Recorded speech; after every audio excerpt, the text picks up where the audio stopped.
Welcome back, ladies and gentlemen. We're just gonna reference the previous bit, now deleted and gone from the ether. It could be real, you don't know.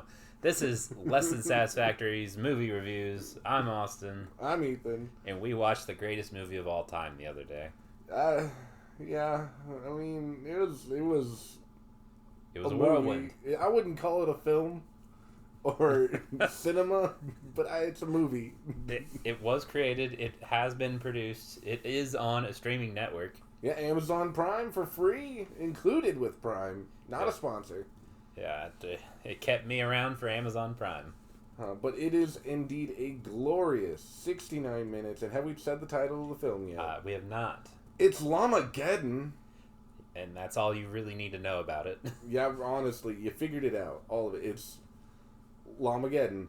And so anyway, yeah, a brief overview of the film before we film. Hello, words. How are you today? Before we get into it, Llamageddon loosely follows this plot in which an alien llama crash lands on Earth in a trailer spaceship. Can we talk about the intro, though? Yeah, we'll get the basic premise real quick. Okay. This is a murderous alien llama. It has glowing eyes that can shoot lasers. It's the homelander of llamas. It eats people and all that jazz. So yeah, it terrorizes this small Midwest. Ohio. It was Ohio. Ohio, yes. It's Ohio, like, farm, honestly. Not even a town. Yeah, like, it's pretty much just two houses, right? Yeah, In a road. pretty much. But yeah, so it started out, like, with honestly the better part of the movie was the animation sequence at the beginning, because, It looks like they put all of their effort into it. well, the thing is, it's important to note that the star of the movie was an actual llama. Like, they didn't just half-ass some weird costume. Yeah, they actually used a real llama. So, Louis the llama. Yes, As you know. shout out to Louis. He Yeah. did an incredible job. Probably the best actor in the film. Yeah. No, well, yeah, he was. But, I mean, it was just... It was weird. Yeah, but to describe the opening animation for me. So I did take some notes on this film. Oh, just yeah. overall. And I really would love to point out, because this is a great visual bit for a podcast, is he took notes on a... It's a Garage Doors for You coupon book. Yep. And on the other side, I believe, is coupons for a steakhouse. I really hope that you still go to this steakhouse and take this into them. Just like, can I still get $10 off? Oh, never mind. It's expired. Oh, Son. Too Oh. bad. it'll be okay. Anywho, the notes I took on the intro, I pretty much compared it to Metalocalypse. Yeah. Remember that show? Yeah, no, I can see that. It was honestly pretty okay. Like, as far as low-budget animations go, Like, it could have gotten on Adult Swim if it stayed in that style. Disney might almost have a copyright claim for, like, half of the sequence. I mean, Totally riffed on Lion King for a little bit. 100%. That scene from the hyena part of that where they just, like, show up on the wall, yeah, that was in the film. And I'm pretty certain that it wasn't even, like, a llama's shadow. I believe it still was a hyena. No, they Or were was just very poorly drawn llamas. Oh, okay. Are you sure? Yes. I'm All pretty right. sure all of them were llamas. Okay. Well, anywho, so that was a fun sequence. At least it was something, cool to lead into the movie. Then we got to the actual major parts of it that were live action, not animated, Ooh. and it was... So if the animation was, bargain bin quality, then, like, you got a dumpster dive for the live action quality. Yeah, it's rough. The first characters we're introduced to are two old people that have no character development behind them. No. But they do introduce the Wilsons, who we never actually saw in the film, did we? They couldn't afford another house to film it. Of course. So we don't know who the Wilsons are, where they are, or what they look like. But these two characters that are talking about them are encountered by the llama that has crash landed on Earth. Yes. Who has glowing red eyes, clearly looks demonic. So they, of course, approach him thinking it's just a random llama that showed up. Yeah. The Wilsons llama, of course. Yes. Because the Wilsons have the most characterization out of anyone in the show. Yes. They also are the only characters that have, like, any background at all. Yeah, pretty much. Like, everyone else, it's just... Well, no, they are. We get a lot of characterization for the main character, who is the director. Yeah, so we'll get to him in a moment, though. So, they go up to Llama. Llama doesn't like that, so it just destroys them immediately. Yeah, I think it eats them. I'm not sure what happened to them, but they're dead now. So then we cut to... you can't forget this part of the movie, though. Right after that, you get this rich asshole in a helicopter that they clearly have a friend that owns. Yeah, no, clear. It looks like someone's crop duster helicopter. They just removed all of the crop dusting equipment. And the forensics people are wearing shorts. Yeah, no, they're all wearing lab coats out in the middle of this field surrounding a trailer. And just shorts. Yeah. And then he basically gets out of the helicopter, talks for a minute, says nothing of value, then leaves. Yeah. Well, no, there was one thing of value. He takes the llama egg with him. Oh, yes. These mammalian aliens lay eggs, fur-covered eggs, and they are clearly llama eggs. So in case you're wondering, llamas do lay eggs. Yep, the factual 100% scientific proof right here in this movie. It's proven. We know it now. It's disturbing. Yeah, so that happens, and then we get the most wonderful... Well, okay, and they're also cutting to the grandchildren of the grandparents that died. Yes, and their mom just, randomly drops them off at the grandparents' house and says, "Hey, I know they just died, but you're staying here tonight." Yeah.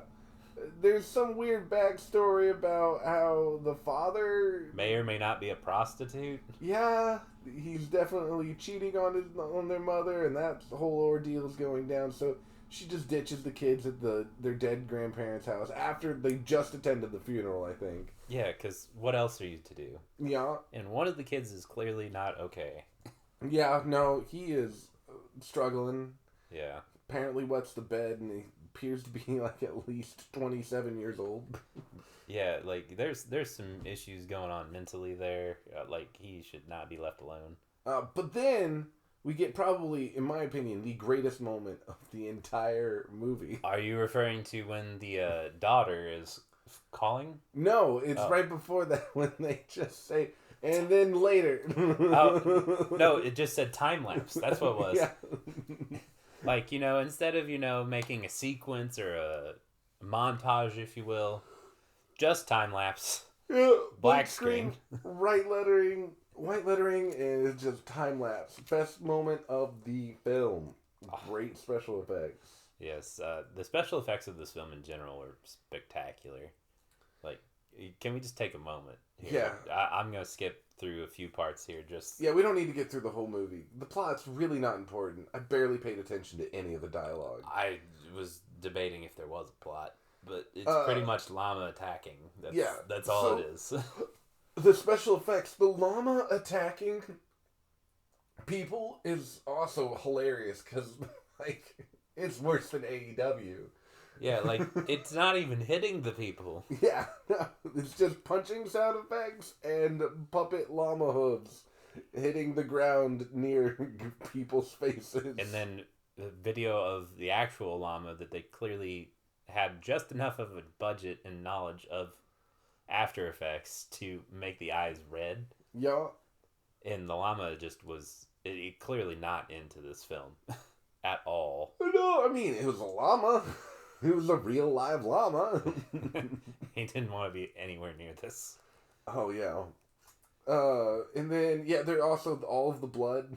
Because apparently the llama can explode people. Yeah. With its laser eyes. So whenever it explodes people, you get a nice dousing of ketchup. It's like they hooked up a hose to a tank of fake blood and just doused people. Yeah, just like imagine red food coloring in a pool. That's pretty much what they were spraying at people. Oh, and then the llama's spit was toxic. Yeah, but it also turned you into a llama? Yeah. It was strange. Oh, well, and we get to go back to just like wrap up that part of the story plot, kind of. We got a nice little animation sequence after that. After the llama spit on somebody and started turning him into a llama. I'm really trying to forget about that scene. No, the llama reaches tentacles out in the animation sequence because they can't do this live action. It was way too expensive. Also, I don't think they knew how to do it. And pulls the infected llama man. Yeah, it was some child named Trent. Yeah. Well, I say child. He's probably like 18 or something. But, yeah, well, everybody looked like they were 30. Yeah. Oh, hold on. Quick sidebar. Can we point out the main actor's attempt to have acne? No, yeah, and then forget about it for the rest of the film. Yeah, like in the car ride over to the grandparents' house, he's got a bunch of red blotchy spots on him. Yeah, he looks terrible. And then we show up and it's gone. Yeah. Never to come back at all. But yeah, the llama gets impregnated. You can't stop me. You got to remember it. Think about it. No, I don't want to. The llama pulls the llama man in and impregnates him with llama eggs, and we get a very long scene of this llama human hybrid just birthing llama eggs. And can we also point out during that scene, if you look real closely, you can see the person shoving the llama eggs through. Yeah. Oh yeah, no. And then the whole time there was also this just unacknowledged dog that was just hanging out on the set. Yeah, just randomly in shots. Like he was clearly not intended to be in the film, but like they just couldn't, put the dog up or something. Yeah, so. And he's just there in the background. Did you stay up too late watching this film? Yeah, it's just so riveting. Some other highlights of the film. My favorite character in the whole movie for sure had to be shirt changing guy. Yes. I wrote his name down. Give me 1 second. You actually caught one of the names? His name was Dan. Dan. Because in one segment, someone called him Dan the Man. Of course they did. So, his name is Dan. I do have a shirt count. Yeah, so every single scene change, like different scene that he was in, he was wearing a different shirt. Now, in many of these scenes, he was wearing a red shirt. It's just it was a variation of a red shirt. Yeah, like he wore several black shirts, but they were all different shirts. Yeah, there was some that said lacrosse, some that had baseball on it. There was a Ninja Turtle outfit. My personal favorite was the one that just said bride. Ah, yes, the bride shirt. And then he also had Spock's shirt at one point, didn't he? No, that was please, plebe.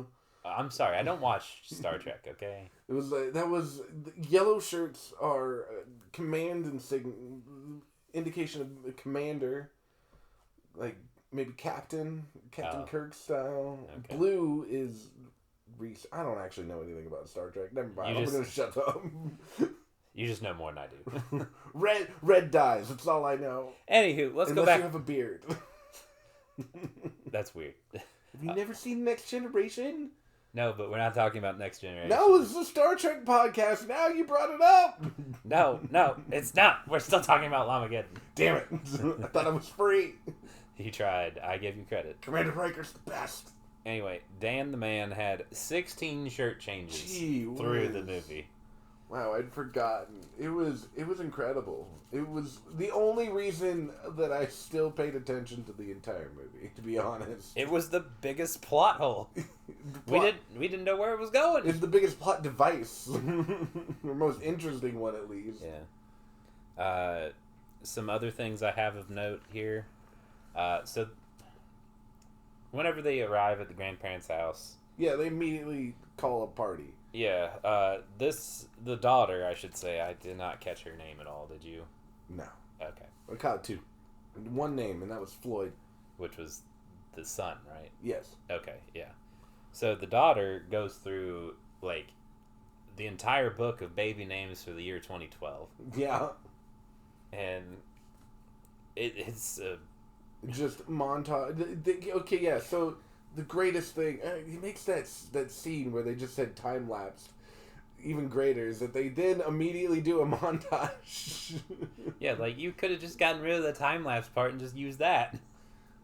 Like, I don't know, but there was at least 50 names that she mentioned, but only like 20 people showed up to this party. Yeah. There's some really interesting people that show up to this. Yeah, we had a Shaggy look-alike. Yeah. And there was a group of stoners. Yeah, can we point out that their hookah was not actually connected to Yeah, there was just a hookah hose stuffed in the couch cushions, and they were smoking on it the whole time. Yeah, they definitely did not actually know how to smoke. Yeah, well, but then they had a homemade bong. Like, why? It was just a 2-liter. I know. I don't know how I know that it was a homemade bong, but I do. Oh, we also need to point out very badly, this dude needed to fucking clear that bong. Yeah, no, it was smoky the whole time. I think that must have been the other thing that they could do, special effects wise, is make it look smoky. They probably put like dry ice in it or something. Which is probably why they didn't take a hit off it. Well, but that one dude comes in and takes a giant hit off of it. Maybe he didn't know it was dry ice. Oh no. Oh. And then there was the wonderful phrase of, "I'll pack a bowl for you." And they paused for a solid 5 seconds to make sure that we got the joke. Like, the character that made the joke just stared at the screen for 5 seconds. It was like, oh, gee, thanks. Oh, and while at this party, though, there was also lots of dancing. No, well, no, one bout of just random dancing. It looked like Elaine Bennis. No, it was worse than that. It was worse than that. Yeah, like, imagine that, but, like, I don't even know what to combine that with. Maybe, like, the robot or something. Yeah. Because it was just I going... can see that. That's another thing. This film had parts where they just went incredibly too slow. Oh, yeah, like, all the characters took way too long to open and shut doors. They did make sure to shut every single door. Every single door was shut. It's like they were trying to keep mosquitoes out or something. Hell yeah. And so, yeah, at the party, see, we also have, like, the traditional, they were trying to play, so the main character, who is also the director, for whatever reason, is apparently just, like, this horribly awkward human being. And so they're trying to get him to drink, and he just pukes everywhere. After, like, a sip of Busch Light. There's a, like, 30-second scene of him trying to shove cards back into a beer can, playing Kings. Also, none of these people know how to play Kings. Yeah. At all. They also don't know how to play Pong, because they fucked that up, too. Yeah, because in Pong, there's, something called a bitch cup. Yeah, and they just declared bitch cup for no reason. Nobody hit the bitch cup. But I don't... No, one time they did. They did get the middle one once. Well, that was the second. The second one, yeah. The first one, he made it, but it wasn't bitch cup at all. Yeah, it was just, I don't know. They're just like, take your pants off. Yeah, and there was a whole storyline. There was actually a pretty complicated storyline. It was just all terrible. Yeah, like, there was a love triangle over the Pong table. Yeah. Thankfully, like, it took way too long for the llama to start killing people, to be, in my opinion. Yeah, I think we were at least halfway through the film. I think that's why they made that party scenes, like, so long, because they wanted you to want the llama to kill them all. Yeah, maybe, because it succeeded. So, let's talk about the llama killings for a little bit as we kind of wrap up here. So we don't have to talk about this. No, hold on. You don't want to talk about the mouth ASMR? The mouth ASMR. Okay, yeah. One real quick. We got to talk about the close-up shots. Oh, Why would anyone? Why would an editor subject himself to this?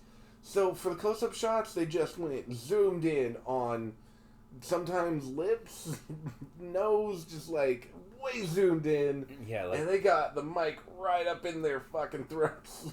like you could hear their stomach growling. Yeah, it was uncomfortable, and like they also like shot it from like a little bit below too. So it was like a weird fisheye upward angle. It was just... And all of those scenes were right before, like, lots of people getting intimate. Yeah. Like, an unnecessarily large amount of people getting intimate. Yeah, no, that was weird, too. Yeah, because the dad was just a prostitute. Like, there was a joke his kids call him because they're getting attacked by this llama. And... he's sleeping with this woman, presumably, and she goes like, "Oh, you have kids?" And he's like, "Yeah, I have 2." And then she's like, "Oh, well, you're gonna have more," and then just hands him money. Like, what is that supposed to mean? I don't know. Is she pregnant? Is he pregnant? That's how we have to assume that the dad is a prostitute. So yeah, a little bit about the death scenes. I don't know, how much should we ruin it? We should encourage people to watch it. Alright, yeah, I guess we should have probably put a spoiler alert on this. Yeah, Anyway, yeah, here's your spoiler alert. It's happening, and now. So yeah, hot tub, they just fucking... the llama throws a radio in a hot tub. Can we point out the dude caught it first? Yeah. And then the llama's just like, no, and slaps it out. Yeah. And then 2 people come along, observe the dying electrocuted people. That are clearly being electrocuted. And step in the hot tub. Bunch of idiots. And then everything else is more or less the same. Like people getting bitten or shot by a llama. I would like to point out, one of the people that was playing beer pong that was trying to run away at one point, like, he was a good... half a football field length away from the rest of the ensemble. Oh yeah, and when he died, they got sprayed by so much blood. Everyone but Dan, because he was too busy switching shirts. Yeah. I also think he just was like, no, I don't want any part of that. Let's see, what other fun deaths? Before we do the deaths, we also have the Llamageddon shot. The Llamageddon shot. It is a new beverage we will try on our actual podcast later on. That's right, yeah. At some point, somebody has to make a drink. Cause... well, it's in an attempt to get a lady that is a little promiscuous, if you will. I think he could have, like, sneezed on her, and she would have been like, that's hot, and we're going to go... he puked on the King's Cup cards, and she still did it with him. Yep. But the drink that he presents her, I wrote down the ingredients. Oh, yeah, this is wonderful. Alright, so it's about 1/3 of a cup of Woodford, which God. I would have just been good with that. Yeah. Just ended there. About another 1/3 of a cup of vodka. I think it was like 2 parts Woodford, 1 part vodka. Oh, well. And then 1 part, what was the other thing they put in there? Oh, no, there's 2 other things, because it took up the rest of it. Oh, yeah. They put, like, a little bit of Busch Light in there, and then the rest was just Coca-Cola. No. They only splashed Coke in there. Right at the for end. color. Yeah, there was just a splash of Coke in there. Like, oh, yeah, sure. But yeah, Busch Light, Woodford, and vodka. Oh. Just for future occasion, I will make that drink and I will try it on podcast. Just because I gotta know how terrible that is. I'll watch you. I'm not gonna make you drink it. Please, no. Anywho, so that was a whole thing at the party. Yeah, then there's this weird sex scene. We don't need to get into it, but it's weird. And, the main character is like this fucking dweeb beforehand. Then he has sex, and he's like, I'm a man now. Can we point out that there was probably some ball gaggage involved with that? He was wearing a muzzle at some point during the sex scene, And while still wearing his pants, she was humping him from behind. So I don't know what that is. I don't know where they were heading with that, but they did close the door, which was respectful enough. Yup. And then, let's see, other things. Wasn't that whenever the stoner guy was walking around trying to warn people of the llama? Yeah, the one that doesn't die and we don't ever see what happens to him? Yeah, he just disappeared. Yeah. Who knows? But yeah, other highlights of the film, we get treated to the slowest chase scene I've ever seen. Oh, yes. That one was great because the dog was in the background too, running after everybody. That was running. That was great. I enjoy that the half llama man was running with them too. Like, they were going to somehow save him. Like, I would have kicked him to the curb. Sorry, you're half zombie. Get out of here. I think they were running away from him. And No, they were running from the llama. Yeah. Like, the half llama man was running with them because he was also trying to get away. Yeah. And all the explosion scenes in that part reminded me a lot of one thing. And I wrote it down right here. From the world of wrestling, it looked like the Hardys compound fireworks. Oh. Whenever they would shoot each other with them. Well, yeah. I mean, it does add the effect, but at the same time, like, was that necessary? Yeah. I mean, this whole film wasn't necessary. For sure. But don't worry, all is end well. The llama is eventually killed. By grain table and soybean harvester. Ah, yes. I forgot about that. You don't even realize the llama's dying until he gets just sucked up all the way. Yeah. But no, the llama just stands there and... Now, you as a farmer, would this have been possible anyway? I mean, it would have been impossible for the llama to have just stood there and taken it. But... Like, yeah, it could have happened that way. Wouldn't you get, like, a detection or something? Yeah, the rock trap would probably go off because of the bones, but it's space llama, so who knows? Maybe they have liquid bones. Oh, yes, they're just all cartilage. Of course. But, yeah, that's about all the notes I have. Yeah, we're starting to get on, like, half of the film in length here, so... Yeah, I don't think there's too much more we can talk about. Just watch it if you haven't been disgustingly turned off yet. Yeah, I mean, the only other thing I wrote down that we haven't mentioned is the bro handoff. Oh, the bro. Where they just, like, try to out-bro each other with a handshake. Yeah, that one was pretty weird. There was, like, the weird triangle going on there. Oh, and, so at one point, there's this girl who's, like, trying to get to the party. And there's a weird texting scene, but I'll let you guys watch that. Yeah, it was weird. Unexplainable. So the llama shows up on the road, blows up her car. Of course. But then later in the movie, you see the same exact car in the driveway. Yeah. So, clearly the llama drove it back. So space llamas do in fact have the ability to drive. And that is the note we need to leave this on. Yeah, go... If you have 69 minutes, that you don't want to use for anything productive, go watch this movie. A review from Rotten Tomatoes. What a hoot. Endlessly rewatchable. Now, how would we rank this, though? Rank it? I would give it... Out of 10. Out of 10? I mean, in terms of actual quality... 0.5. I think that's generous. I was going to say 0. In terms of entertainment value, like, did I enjoy the 69 minutes that I used to view this film? No. But yeah, I'd give it like a 3 or a 4. It was worth one watch. Yeah, I was great until the guy that kept changing his shirts died. And then that kind of did the film in. That was it. I was the most entertaining part of the film. I mean, was waiting for him to change shirts. And that's a wrap. Oh, hey, that's film speak, yeah.